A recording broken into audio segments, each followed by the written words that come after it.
सच्ची भक्ति क्या है? प्रेरक कहानी। एक गांव में सत्यम नाम का एक सीधा साधा नौजवान रहता था।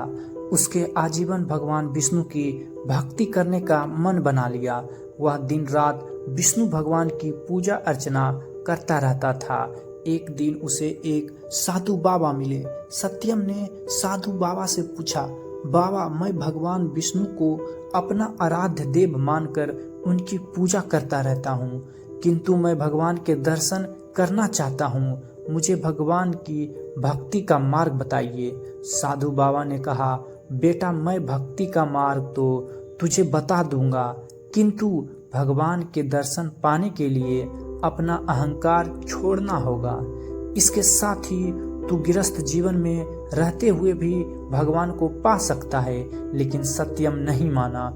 उसने कहा, महाराज, मैंने आजीवन विवाह न करने का मन बना लिया है और मैं एकांत में तपस्या करना चाहता हूँ। आप मेरा मार्गदर्शन करें। साधु बाबा ने उसे तपस्या करने की पूरी विधि बता दी। अगले दिन सत्यम जंगल में पहुंच गया और एक स्थान पर बैठकर तपस्या करने लगा। धीरे धीरे वह तपस्या में लीन हो गया। उसे भूख प्यास लगनी बंद हो गई। वह दिन रात भगवान विष्णु का ध्यान करने लगा। इसी प्रकार कई वर्ष बीत गए। एक दिन सत्यम जब ध्यान लगाकर तपस्या कर रहा था तो उसे लगा जैसे उसकी तपस्या पूर्ण हो गई। उसके शरीर के अंदर अलौकिक शक्तियां भर गई है। यह देखकर सत्यम बहुत खुश हुआ। उसने भगवान के इस चमत्कार को नमन किया और वह तपस्या करने लगा। तभी एक पेड़ पर एक चिड़िया चहचहा रही थी। उसकी आवाज से सत्यम की तपस्या भंग हो रही थी। चिड़िया इस सब से बेखबर चहचहा रही थी। सत्यम को गुस्सा आने लगा। उसने आंख खोलकर चिड़िया से कहा, मूर्ख चिड़िया, तुझे दिखाई नहीं देता मैं तपस्या कर रहा हूँ। मेरी तपस्या तूने भंग कर दी, इसकी सजा तुझे अवश्य मिलेगी। यह सुनकर चिड़िया रोने लगी और माफी मांगने लगी। लेकिन सत्यम ने जैसे ही गुस्से से चिड़िया को देखा, चिड़िया जलकर भस्म हो गई। यह देखकर सत्यम बहुत खुश हुआ। उसने मन ही मन में कहा, इस संसार में मुझसे शक्तिशाली और ज्ञानी कोई नहीं है। यह सोचकर वह गांव की तरफ चल दिया। सत्यम बहुत सालों के बाद गांव में आया था। उसे कोई पहचान नहीं पाया। सत्यम एक घर के पास पहुंचा और उसने कहा, माई बाबा आए हैं, भिक्षा दो। घर के अंदर से कोई आवाज नहीं आई। कुछ देर इंतजार करने के बाद सत्यम ने फिर से कहा, माई भिक्षा दो। साधु की आवाज सुनकर घर के अंदर से एक औरत की आवाज आई। उसने कहा, साधु बाबा, तनिक इंतजार कीजिए, मैं अभी अपने पति को भोजन करा रही हूँ, अभी नहीं आ सकती। कुछ देर बाद आकर आपको भिक्षा दूंगी। यह सुनकर सत्यम क्रोध से भर गया। उसने कहा, मूर्ख, जानती है मैं कितना ज्ञानी तपस्वी साधु हूँ। मेरा अपमान करने का साहस इस संसार में किसी को नहीं है।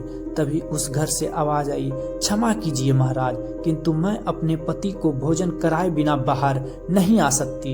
यह सुनकर सत्यम और अधिक क्रोध में बोला, तू इसका परिणाम जानती है। यह सुनकर उस घर से आवाज आई, महाराज, मैं कोई पेड़ पर बैठी चिड़िया नहीं हूँ जो आपके क्रोध से भस्म हो जाऊंगी। यह सुनकर सत्यम आश्चर्य में पड़ गया। उसने कहा, तुझे यह सब कैसे पता? तब उस घर से आवाज आई, महाराज, यहाँ से कुछ दूर पर एक कसाई की दुकान है, आप वहाँ चले जाइए, आपको आपके प्रश्न के उत्तर मिल जाएंगे। सत्यम उस दुकान की ओर चल दिया।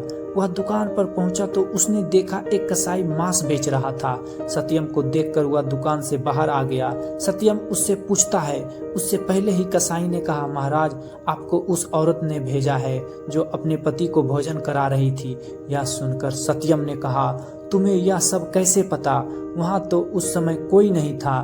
तब उस कसाई ने कहा, महाराज, आप मेरे साथ मेरे घर चलिए, वहाँ आपके सभी प्रश्नों के उत्तर मिल जाएंगे। सत्यम आश्चर्य से कसाई के साथ उसके घर पहुंच गया। वहां पहुंचकर उसने देखा कसाई ने घर जाकर अपने बूढ़े माता पिता के पैर छुए और पूरे दिन में जो भी कमाया था उनके चरणों में रख दिया। फिर अपने माता पिता को अपने हाथों से खाना खिलाया।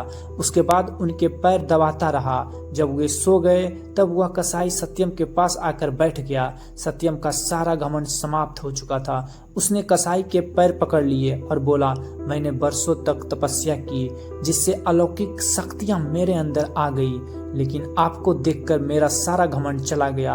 आप मुझे इसका राज बताइए।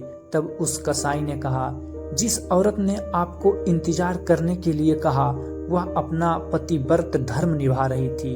इस पतिव्रत धर्म के आगे तो यमराज को भी झुकना पड़ा था। उस पतिव्रता में वह शक्ति है कि उसे ग्रस्त होते हुए भी तपस्या का फल मिल गया, और उसका ज्ञान तो आपने देख ही लिया। मैं पूरे दिन जीव हत्या कर उनका मांस बेचता हूँ, किंतु वह मेरा कर्म है, व्यवसाय है। किंतु घर में सब कुछ अपने माता पिता को अर्पण कर देता हूँ। उनकी सेवा में श्रवण कुमार बनकर करता हूँ। माता पिता की सेवा करने से मुझे ग्रस्त होते हुए भी तपस्या का फल मिल गया, जिससे मैं सब जान पाता हूँ। यह सुनकर सत्यम रोने लगा। उसने कहा, मैंने कई वर्षों तपस्या की भगवान को पाने के लिए, किंतु एक क्षण के अहंकार ने मेरी तपस्या भंग कर दी। यह सुनकर उस कसाई ने कहा, आपका मन अब निर्बल हो गया है। आप गृहस्थ जीवन में अपने करते हुए प्रभु को याद कीजिए। यही सबसे बड़ी तपस्या है। आने कर्मों भाग कर आप कभी प्रभु को नहीं पा सकते हैं। यह सुनकर सत्यम अपने घर आ गया और गांव वालों की सेवा करने लगा। धीरे धीरे उसकी तपस्या पूर्ण हो गई। कहानी का सीख, अहंकार विनाश का कारण होता है। चाहे तपस्या और साधना कितनी भी महान क्यों ना हो, यदि उसमें अहंकार आ जाए तो उसका सारा फल नष्ट हो जाता है। अगर आपको यह कहानी पसंद आई हो तो वीडियो को लाइक करें, शेयर करें, कमेंट करें और चैनल को सब्सक्राइब करना ना भूलें। धन्यवाद।